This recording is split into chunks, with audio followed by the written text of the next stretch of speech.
Uh, yeah, here we are again. Trade recap.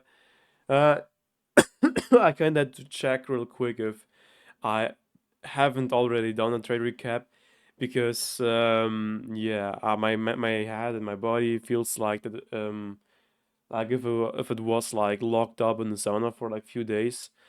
I'm ill. I have to recover. Kind of shit, but happens. All right. At least I bought a heater because of that, so I never have to sleep in the cold anymore.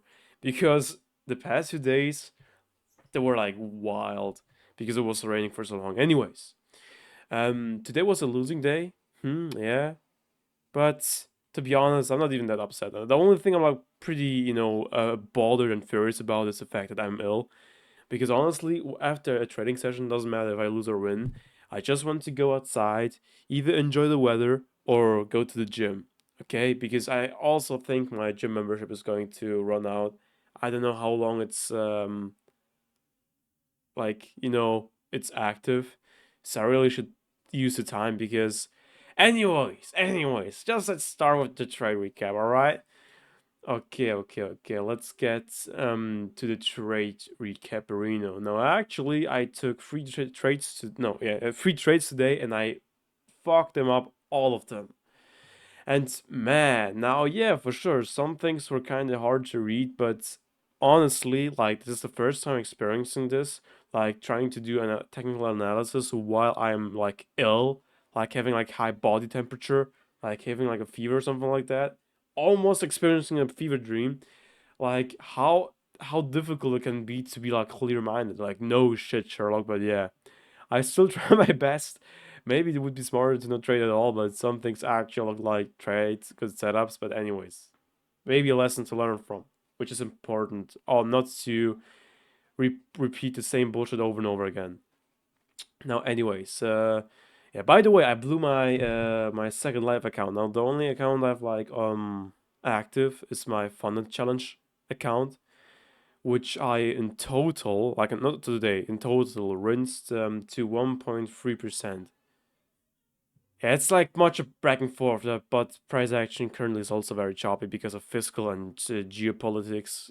But yeah, anyways, now bro, like too much of a yap. Um, Almost 3 minutes passed. Anyways, now let's start with checking the dollar index because the dollar index I don't focus honestly too much on that, but recently I start to give it more of an eye if you get me, because when the dollar is doing bad, then obviously the everything against the dollar is doing good or better, or everything for the dollar is behaving the same. Like when dollar when dollar is going to sleep, it's either if dollar is getting nuked, then also the pairs which are like for the dollar, shit, sorry, which are like with the dollar, are also getting nuked. You see, and every pair which is against the dollar is going to spike up like here. Have it? Does it make sense to you? Good, good. All right. Yeah, that's the reason why I recently started to give the dollar index more of an eye because kinda helps me with the confirmation. But again, I don't rely completely on that, but it's like a very strong confirmation.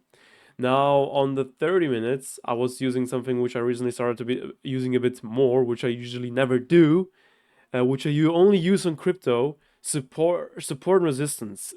Super retail. Now in theory, I'm also retail trader, but I use like really SMC ICT order blocks and not fucking support and resistance because it's like a bit too unprecise and a bit too unpredictable.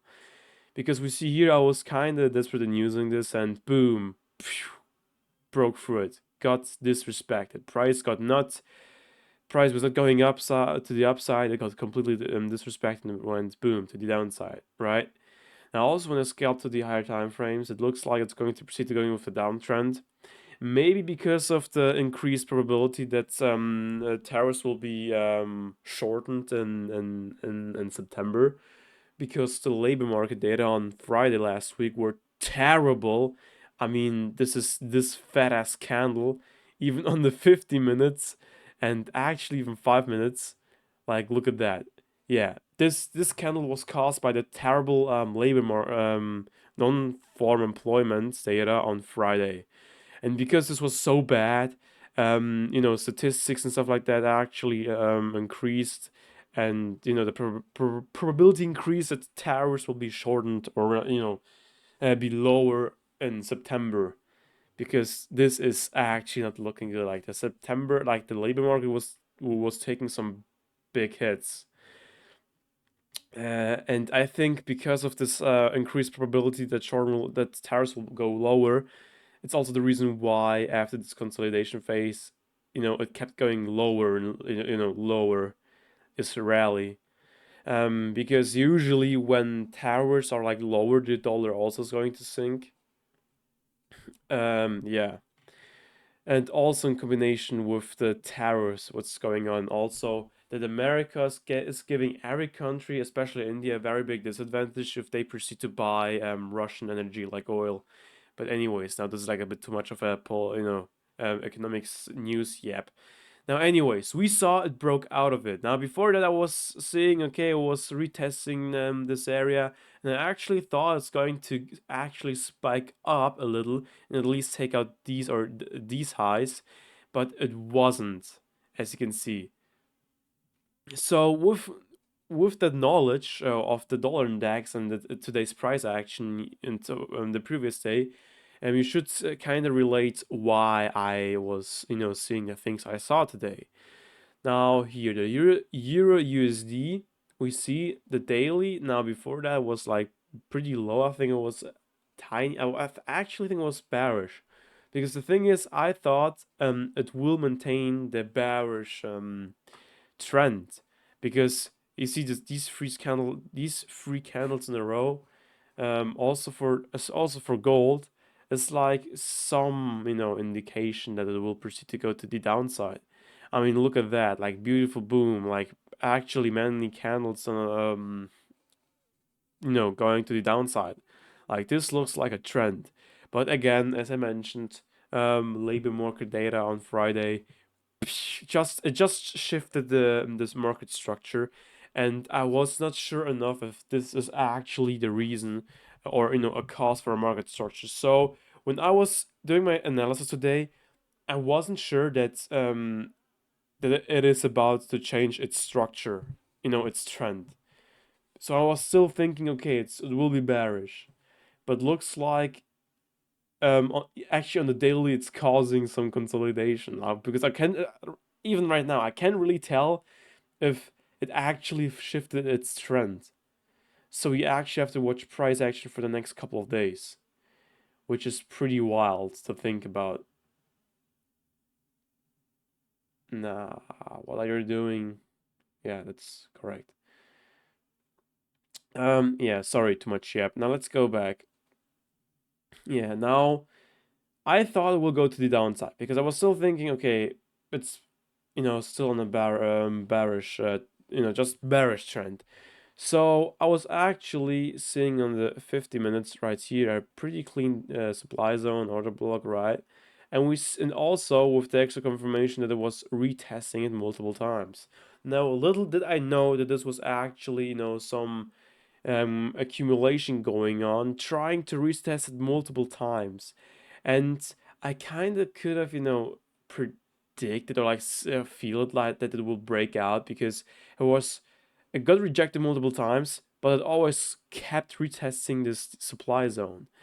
But yeah, I couldn't really see that. Now, technically, the entry level is still valid if you ask me, but for a long. But I was like I was short for the day, because I really couldn't tell. I really couldn't tell. I was actually talking to the other guy, that he was going to buy at this level, actually, of this level, which is pretty crazy, because of this level I would have sold.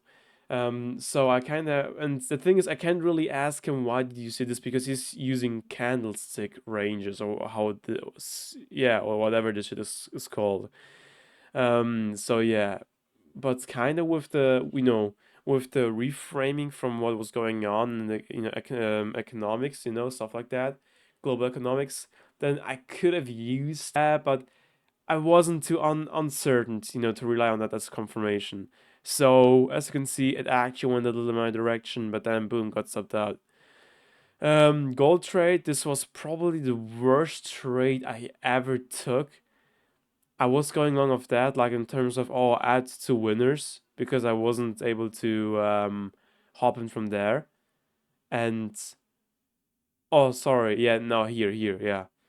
Yeah, exactly. I was going long because I saw okay, a little rally up, and I wanted. It's the reason why I was going long again because like, oh, it will probably take out this high, and like if I would have entered of that and trying to add to my winning position, that's the reason why I was entering of this sweep of this high. Turns out this was like the worst trade ever. Not because how much I lost or whatever, just because how wrong I was.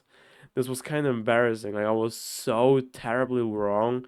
It's crazy. Now I actually have to maybe analyze this. How I could prevent my ass to take this loss. Now, of course, not taking the trade at all, but still, I'm surprised like how terribly wrong I was. Like that's so wild.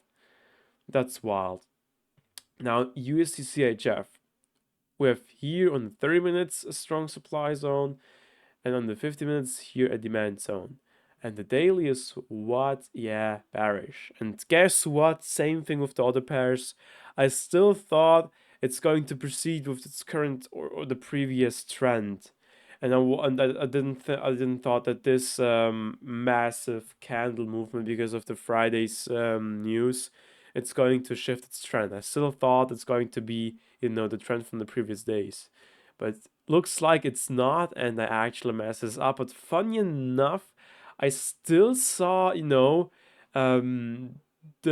zone where it's going to to test and then going down, because we can see here it got breaking out of, but I still was seeing it as some valid supply zone, and it actually was entering here.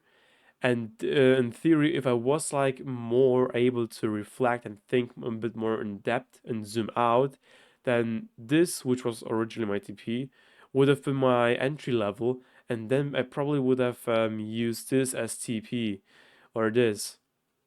But yeah, now I was, because of the 15 minutes time frame, also believing that it will go up.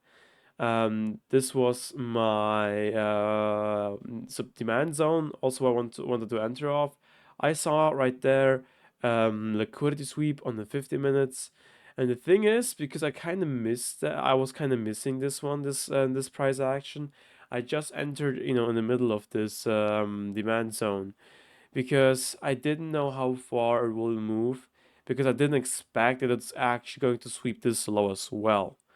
So now when I see this and I'm watching that, it starts to kind of make sense. Like let's go back to this supply and support resistant BS, right? Or actually we can stick with the order block. Now we see prices retesting it multiple times. And it feels like if it's retesting that many times and still getting rejected, that it tries at some point to still, go through it instead of bouncing to the opposite direction, or instead of getting rejected and starting to run into the opposite direction. Because I saw this on the EURUSD. So it feels like if it's actually retesting it that many times that it tries to break through it. Maybe this is like something new I discovered. Like if there's like some accumulation going on and it is retesting a certain zone that many times, then the price actually tries to break through it instead of getting rejected and then, rally into the opposite direction. So I think this is very important what I maybe discovered in this video. So I don't want to rely on that. I need to backtest this, pattern or whatever more often. But I think this is like a very good insight or something like that, or a lesson, something interesting I discovered. Let's picture like that. But yeah, so overall, 3Ls, choppy price, relatively choppy price action. And also, I forgot to say previous day news. I think I already mentioned that. Now we are talking about crypto. It also caused my crypto position to to go down. Actually, to get there where I even entered off. Like, look at this. Like, that's crazy. But now it's recovering. I actually told my friend, please, please, please. Actually, yesterday, watch price action. Watch price action. It's time to buy. Do it. And he didn't. Anyways. shit happens, right? Maybe he will get, but I don't want to make him like to build up this bad habit to take like every single of my words too much, like, as a fact. So it's good that he kind of tries to use his own eye for it. But yeah, anyways, now because I think the funny part is I think crypto is super easy to trade right now. When you are swing trading this, but yeah, it's not always that easy, right? But no, honestly, I think cryptos like Bitcoin and Solana is super easy to swing trade. And yeah, that's the reason. I mean, I was taking this rally down and now on Solana because I'm getting more of that, more profits compared to Bitcoin. And now I'm taking this rally up. And yeah, I think crypto is super easy to swing trade. And that's actually the reason, well, not because of that, of course, but I really want to make a lot of money with Forex and commodities and maybe even futures because on a daily basis making a lot of money is of course cool, but having like a very chill swing trade is way more chill. Like, let's say you have like I don't know, it's 100 to 500K in your crypto account, right? And then you make like a crazy trade, like you're putting like a quarter on your account and your position with a 20x leverage or 10 or with a 10 leverage, and then you're going for a swing trade targeting like 100 to 300%, which sounds crazy at the beginning, but now on this trade I have like almost 40x leverage, and this jump from here to here, I mean, this is 200% already. I think you get the point. And when you're like putting like 100K in your position, and then it's worth 100% more, you're 100% up. I think the math isn't that complicated. So again, overall, what I discover actually every single time when I'm, getting my chill back and I stop bitching around and I'm like getting a bit more clear-minded about the situation and everything, then I just realized I literally have like everything on the table to make like millions even this year. But yeah, the magic potion is not being a bitch. Like, no, honestly, it's actually not that complicated. I don't want to talk it easy, but when I reflect about what I've learned and how I developed the past few months, like only 1 month ago where I was, like I keep improving, and I also realized that I keep wasting too much time, which is kind of a dilemma, but this is something I can overcome. But now, unfortunately, I got ill. Maybe it was necessary to get this big kick in the balls in order to realize that. But yeah, I'm wasting too much time right now, which is kind of pissing me off. And also the reason that I'm sick is pissing me off so much. But yeah, so this evening, I think it was very refreshing for me. Like a breath of fresh air, because yesterday and almost the whole day today until now, except now, or like, until now, I was like very, very not really, I wouldn't say depressed, but very frustrated because I'm ill, I can't go to work out, and blah blah blah, yada yada yada. I don't have money. Oh, I have too much bills to pay this month, and I need the McLaren, I need to go to vacation, or at least to go by myself somewhere in a nice environment where I can work and having a nice time, and all these things we want to have and experience, right? But is that possible if you're like if you keep complaining too much, and it's not rocket science. And the worst thing is, I know I can do it. I literally see it by the way I'm doing my analysis and all the other things and how I improve. It's like having a talent and wasting it. It's like the saddest thing you can possibly experience or get to. Um. So yeah. Let's see. I'm going to feel it tomorrow. I actually want to go Friday out to the gym. Let's see if I'm fit enough. I really hope so because it's kind of pissing me off, PMO, to lay in bed the whole day. Yeah, anyways, we will see. At least it stopped raining. I don't know how much it's going to rain, but I wasn't really I wasn't really amused by this much rain, to be honest. Tomorrow's going to be hot. Oh yeah, 30 degrees. I usually don't wasn't liking that, but I think tomorrow I will go outside. I think I will be more healthy tomorrow because today is Wednesday. Yesterday was like the worst day during this time while I was sick right now. But yeah, now this was a lot of a yap. But honestly, at some point, I also think I'm going to enjoy to watch this video. So I'm talking about overall about the situation, reflecting not only on the trade, but also on the mindset, on my situation, and what the cards I have in my hand at the poker table, and how I'm going to deal them because right now I'm just like too frustrated. I lost some chips, and that's the reason why I'm sobbing and and playing retarded cards. Um, playing retarded hands. But still being like mentally or at least having enough will to be able to reflect and actually realize, okay, overall my financial situation, all the my cards overall might be pretty shit, but overall, they're actually better than I expected. Like maybe maybe I don't have that many chips, but the cards are actually fucking crazy. If you get me, so maybe open your eyes on this situation. I wouldn't even particularly say the cards I have are like that bad. Well, compared, yeah, I didn't have the money. Yeah. Right now, I don't have the money, so I have to give it that. But at some point, you know, I would actually say I have like shitty. I barely have any chips, but I have incredibly good cards. But because I'm so frustrated because of the losses, I don't see how good my cards actually are. So that's the reason why I keep losing more chips and more chips. If this makes any sense to you. So yeah. Now this was actually a lot of a yap, but I think it was actually necessary, and I'm excited to look back to it. I actually wanted to make today some kind of a podcast, but I wasn't finding my ring light where I can put my phone on, so I have to search for that. But yeah, anyways, so yeah, with that being said, cheers.